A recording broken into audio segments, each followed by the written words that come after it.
Rencana penculikan Yudhistira. Dengan gugurnya Bhisma, padamlah semangat bala tentara Kaurawa. Tetapi begitu mendengar bahwa karena sudah mendapat restu dari kesatria tua itu untuk memimpin mereka, semangat mereka untuk berperang kembali berkobar. Duryodhana senang sekali. Dipeluknya Karna dengan gembira. Segera ia berunding dengan Karna untuk menentukan siapa saja yang pantas dipilih menjadi senapati. Karna berpendapat bahwa setiap raja atau setiap kota mahkota serta kesatria yang bergabung dengan bala tentara Kaurawa pasti pantas diangkat menjadi senapati. Alasannya, mereka semua mempunyai kekuatan, kecakapan, keberanian, ketangkasan, kewibawaan, keagungan, dan kebijaksanaan yang setara. Tetapi tentu saja tidak mungkin mengangkat beberapa mahasenapati sekaligus. Jika salah satu di antara mereka dipilih, yang lainnya mungkin akan merasa dihina, iri hati, atau sakit hati.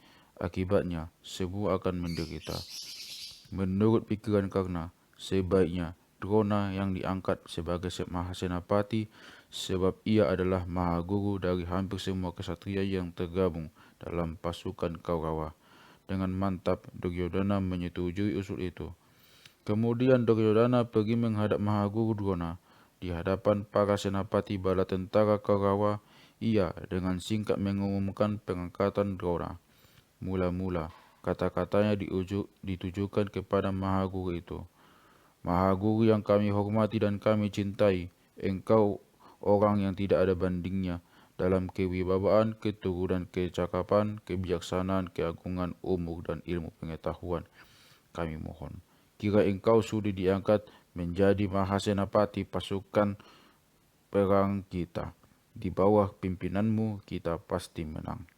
Duryodhana berkata kepada para hadirin, saudara dan sahabatku sekalian, sesuai pilihan kami, Mahaguru Drona akan memimpin kita dalam pertempuran selanjutnya. Bersiaplah untuk menerimanya sebagai pimpinan. Semua yang hadir menyambut ucapan Duryodhana dengan hangat dan meriah sambil bersorak-sorai dan bertepuk tangan. Demikianlah Drona dilantik mahasenapati dalam upacara yang meriah diiringi tambur, genderang, dan trompet yang gegap gembira. Bala tentara Kaurawa mendapat semangat baru dan pemimpin yang baru. Pada hari pertama Drona memimpin, pasukan Kaurawa diatur dalam formasi bola.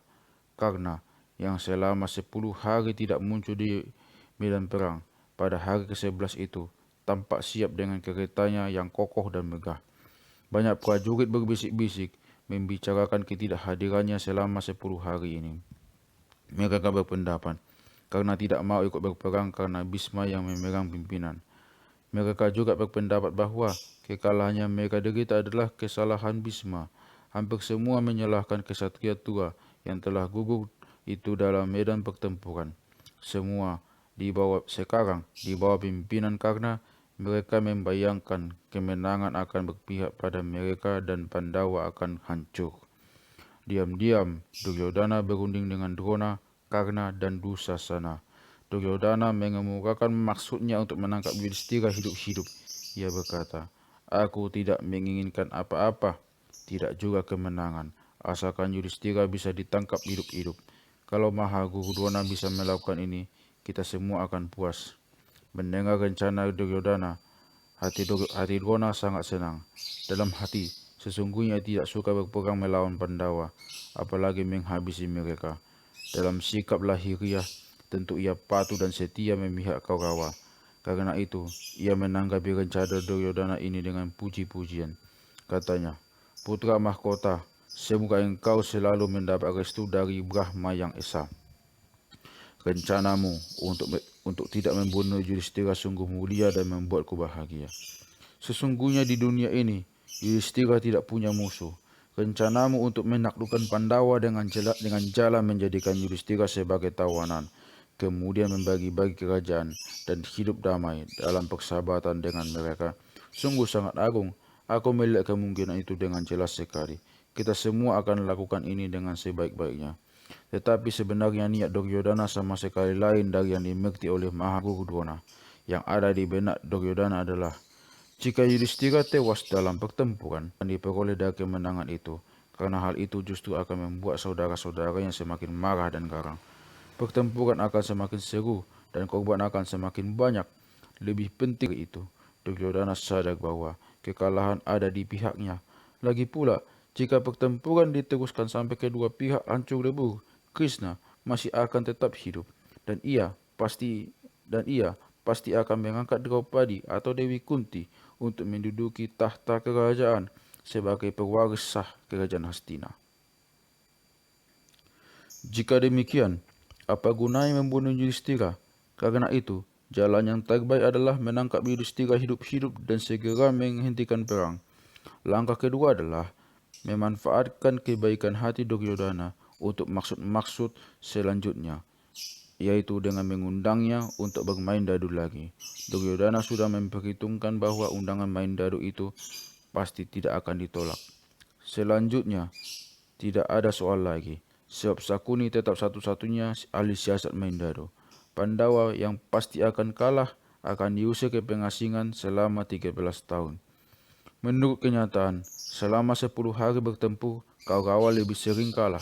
Ini berarti sulit bagi Duryodhana untuk meraih apa yang diinginkannya. Ketika Duryodhana mengungkapkan niatnya dengan terus terang, Mahaguru Drona merasa tertipu. Dalam hati ia mengutuk Duryodhana.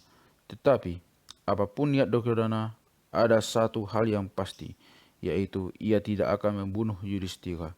Hal itu membuat Drona merasa agak lega. Demikianlah ia berjanji akan berusaha sekuat tenaga untuk menangkap Yudhishthira hidup-hidup dan menyerahkannya kepada Duryodhana. Tetapi rencana itu sampai ke telinga Pandawa melalui mata-mata mereka. Karena itu, Pandawa semakin waspada dan selalu menugaskan beberapa prajurit yang perkasa untuk mengawal Dharmaputra. Pertempuran di hari ke-11 dengan seru. Di bawah pimpinan Drona, pasukan Kaurawa unggul. Mereka berhasil membelah pasukan Pandawa menjadi dua, menembus ke pusat formasi dan langsung berhadapan dengan Dhristadyumna. Terjadilah pertempuran 1 lawan 1 di seluruh medan pertempuran. Sahadewa melawan Sakuni yang ahli siasat dan tipu muslihat di meja perjudian maupun di medan pertempuran. Di tempat lain, Bimasena melawan Wimsati, Salya melawan Nakula, Kripa berhadapan dengan Dhristaketu, Karna melawan Wirata, Satyaki berhadapan dengan Kritawarma, dan Paurawa melawan Abimanyu.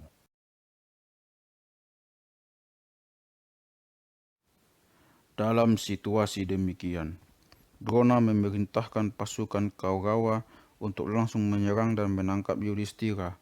Alangkah gagahnya Drona dengan kereta emasnya yang ditarik 4 kuda jantan dari lembah Sidu. Yudhishthira menyambut serangan Drona dengan tangkas dan membalasnya dengan melepaskan anak panah yang bergerigi dan dihiasi kitir bulu burung Garuda. Drona membalasnya hingga busur Yudhishthira patah. Tiba-tiba Dhristadyumna mendekat, berusaha menghalangi laju kereta Drona. Tetapi ia dengan mudah dikalahkan oleh Mahasenapati Kaurawa itu. Anak buah Dhristadyumna tiba-tiba berteriak lantang, "Awas! Awas! Dharmaputra hendak ditangkap! Awas! Dharmaputra hendak ditangkap!" Mendengar teriakan itu, secepat kilat Arjuna meluncur mendekat dengan keretanya. Gemuruh keretanya yang melaju membelah udara. Ia berhasil memotong jalan kereta Drona yang sudah sangat dekat dengan kereta Yudhishthira.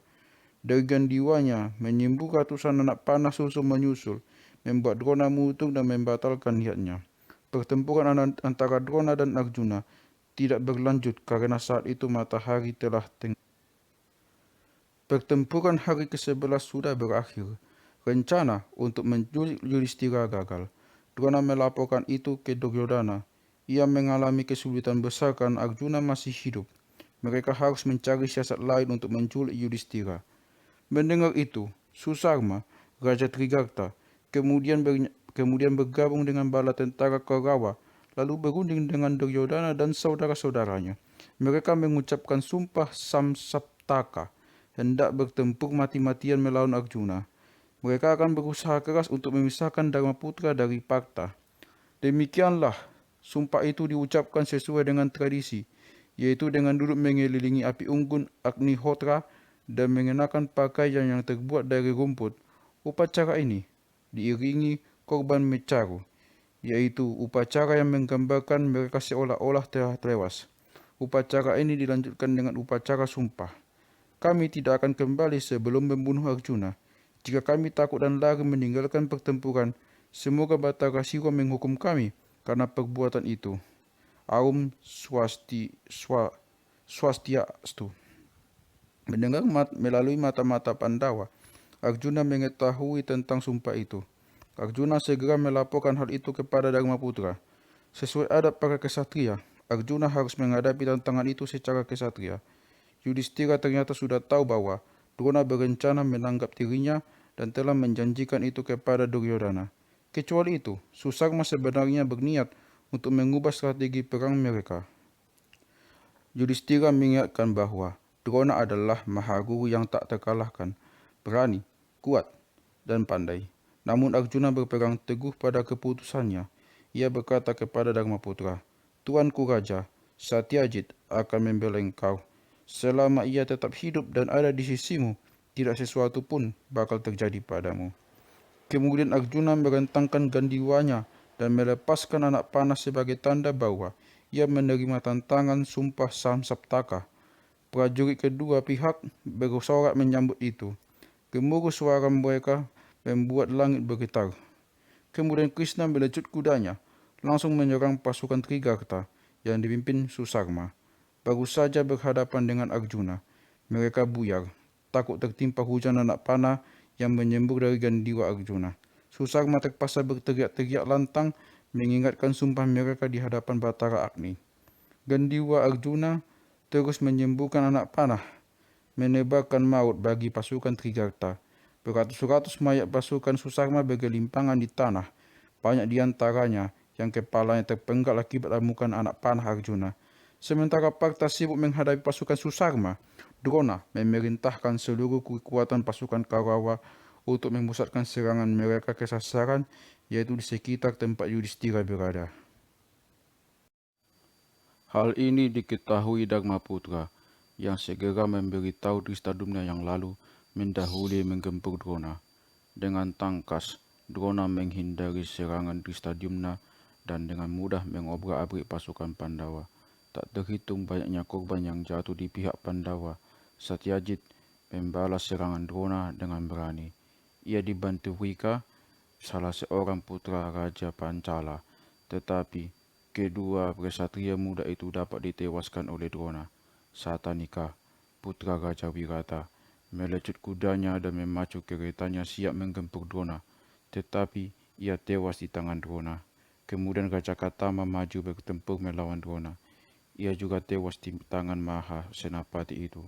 Wasudana menjebu membalas kematian Katama, tetapi ia gugur terkena senjata Drona. Yudamanyu, Utamaujas, Satyaki, dan Srikandi melecut kereta mereka dengan kencangnya, memotong arah kereta Drona yang melaju bagai angin kencang ke arah Yudhistira berada. Tetapi semua serangan Pandawa yang bagaimanapun dahsyatnya dapat digagalkan oleh Drona. Mahasenapati itu semakin mendekati Dharmaputra.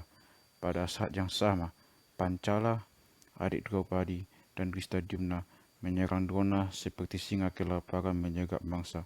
Tetapi Pancala dan keretanya dapat diremukkan oleh Drona. Mereka jatuh terguling ke tanah dan tewas seketika.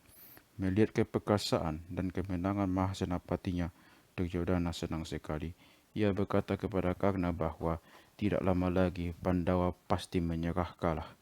Karna menggeleng dan menjawab dengan tajam, Pandawa tidak akan semudah itu menyerah kalah.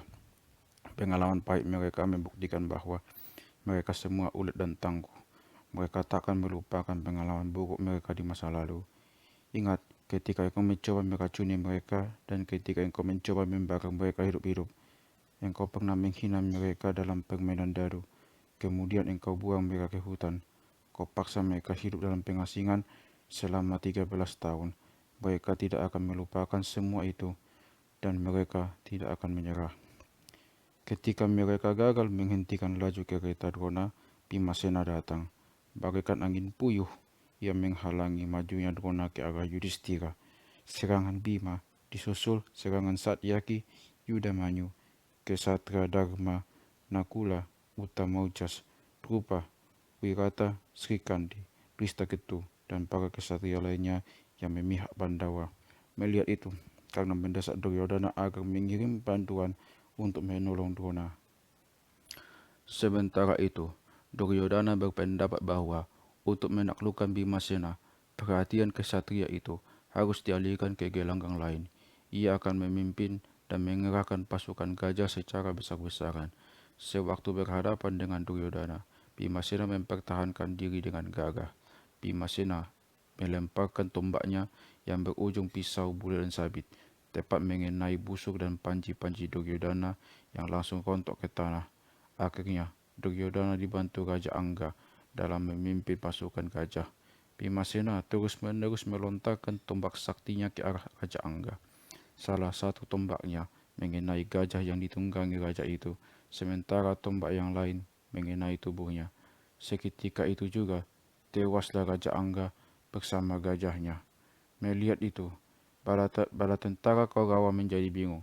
Mereka berlari ke sana kemari, simpang siur, tak tentu arah. Mereka membuat gajah-gajah yang lain panik dan kalang kabut berlarian. Tak sedikit prajurit yang mati terinjak-injak. Bagadatta, Raja Negeri Pragjotisa, mempunyai seekor gajah bernama Supratika yang termasuk di seluruh dunia.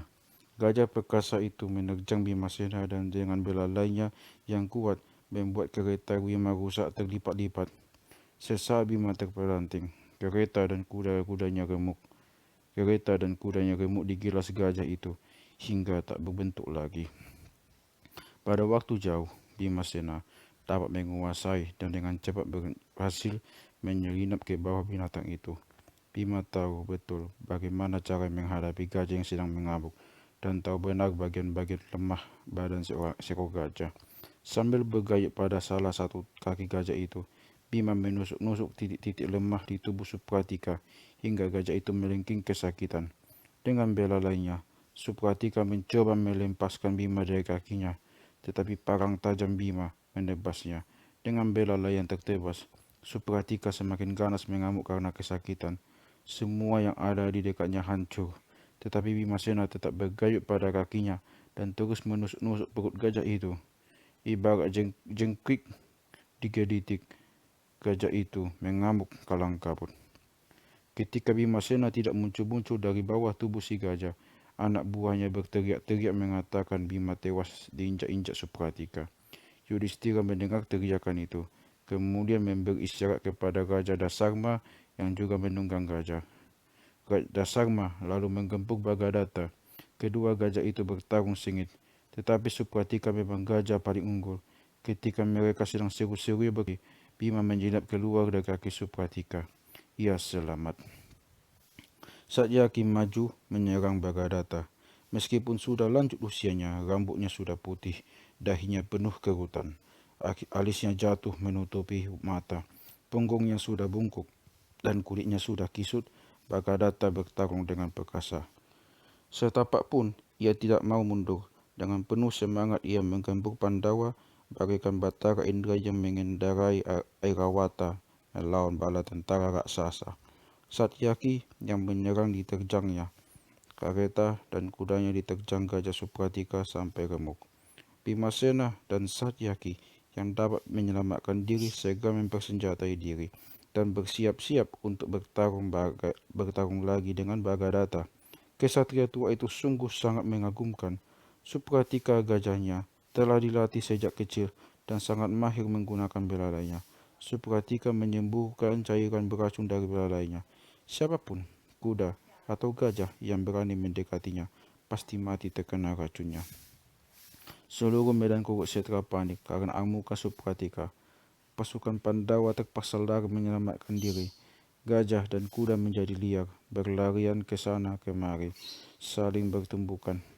Medan pertempuran menjadi redup dan keruh, penuh debu berterbangan. Derap langkah kaki-kaki gajah membahana, debu mengepul tinggi ke angkasa. Saat itu Arjuna sedang menghadapi pasukan Susarma yang telah bersumpah Arjuna harus mati atau mereka yang hancur. Melihat kepanikan yang ditimbulkan Bagadatta dan Gajah Supratika, Arjuna menyuruh sais keretanya untuk memutar haluan dan memacu kereta ke arah Bagadatta. Kesatria tua dan gajahnya itu sungguh sakti tiada bandingnya, dan jika dibiarkan tanpa perlawanan, pasti akan menghancurkan semangat Pandawa. Ketika Krishna membelokkan kereta Arjuna, Susarma dan saudara-saudaranya berteriak-teriak, menyumpahi dan mengatai Arjuna pengecut. Mereka terus berteriak-teriak sambil menyerang Arjuna dari belakang. Dasar pengecut, kau bukan kesatria, kau tak berani menantang sumpah Samsaptaka. Mendengar teriakan dan caci maki mereka, Arjuna menjadi bingung. Apakah akan terus menyerang Bagadatta yang sedang mengamuk atau menghadapi sisa-sisa pasukan Trigarta? Tepat ketika Arjuna ragu-ragu dan lengah, Susarma melontarkan 2 butir bola besi serta satu mengenai Arjuna, satunya mengenai Krishna. Mereka terluka. Untunglah lukanya tidak parah. Segera Arjuna membalas dengan lontaran 3 bola besi. Tiga-tiganya tepat mengenai Susarma. Melihat itu, saudara-saudara dan anak buah Susarma langsung lari terbirit-birit. Kesempatan itu digunakan Krishna untuk melarikan keretanya menuju ke tempat Bagadatta. Kesatria tua itu tak kenal lelah, terus mengamuk bersama gajahnya Supratika. Arjuna dan Bagadatta saling menyerang dengan panah. Arjuna berhasil menghancurkan perisai gajah Supratika hingga remuk. Gajah itu jatuh terjerembab. Mukanya membentuk tanah dengan keras dan kepalanya hancur berkeping-keping. Sebaliknya, tombak Bagadatta tepat mengenai ketopong Arjuna, membuat ketopong itu terlontar jauh. Setelah memusatkan hati dan berdoa sebentar, Arjuna menantang Bagadatta. Wahai Bagadatta, kesatria lanjut usia, pandanglah dunia ini sekali lagi dan bersiaplah untuk mati. Setelah berkata demikian, Arjuna membidikkan bola besinya tepat mengenai busur Bagadatta yang dipegang dengan tangannya. Kemudian, sebuah dak panah dilepaskan Partha tepat mengenai ikat kepala Bagadatta yang berwarna merah dan berguna untuk menahan alisnya yang menjuntai agar tidak menutup matanya. Karena ikat kepalanya jatuh dan alisnya terjurai menutupi matanya, Bagadatta sulit melihat ke depan. Arjuna tahu benar kelemahan kesatria tua itu. Setelah tak ada lagi senjata di tangannya dan ia sulit melihat ke depan, akhirnya Bagadatta memecut Arjuna dengan cemetian yang sakti sambil mengucapkan mantra Vaisnava. Arjuna nyaris tewas kena cemeti itu. Untunglah Krishna berhasil mengelakkan Arjuna dengan mantra Batara Wisnu. Cemeti itu jatuh lemas di pundak Arjuna. Lalu, sambil bergurau, Krishna mengalungkan cemeti itu ke lehernya bagaikan kalung bunga melati. Sekarang Arjuna tinggal membunuh Supratika. Ia melepaskan anak panah berbentuk ular, tepat menembus mulut gajah perkasa itu. Sesaat, gajah itu tertegak kaku, kemudian jatuh berdebam dengan kaki teracung ke atas. Dalam hati, Arjuna kasihan pada Supratika, tetapi tak ada jalan lain jika ingin mengalahkan kesatria tua itu. Gajah saktinya harus dibunuh lebih dulu. Sebagai usaha terakhir, Arjuna melemparkan tombak berujung pisau bulan sabit tajam, tepat membela dada Bagadatta. Kesatria tua itu roboh dan tewas seketika. Jasadnya berhias kalung kebesaran yang berpendar-pendar disinari matahari senja. Dengan tewasnya Bagadatta, pasukan Kaurava menjadi panik. Sakuni berusaha mengirimkan saudara-saudaranya, Krishna dan Akhala, untuk membantu Bagadatta dengan menyerang Arjuna dari belakang dan dari samping. Tetapi serangan mereka dapat ditangkis dan dibalas oleh Arjuna. Mereka bahkan menemui ajal di tangan kesatria Pandawa itu. Alangkah gagah dan tampannya wajah 2 kesatria yang mati muda itu. Keberanian mereka menantang bahaya membuat hati Arjuna menjadi gundah. Sakuni marah melihat kedua saudaranya gugur serentak. Ia bertekad membalas. Dengan senjata tipuan, diserangnya Arjuna habis-habisan. Tetapi tipu muslihat dalam permainan judi dengan dadu tidak bisa disamakan dengan tipuan senjata perang dalam pertempuran. Arjuna tahu bagaimana caranya menangkis senjata-senjata gaib itu. Tidak sia-sia ia mendaki gunung Himalaya dan mendapat ilmu untuk menangkal segala macam tipuan sewaktu mengembara dalam pengasingan. Dibalasnya serangan Sakudi dengan senjata-senjata serupa. Akibatnya, ahli siasat dan tipu daya itu lari terbirit-birit. Demikianlah pertempuran hari ke-12 itu berakhir.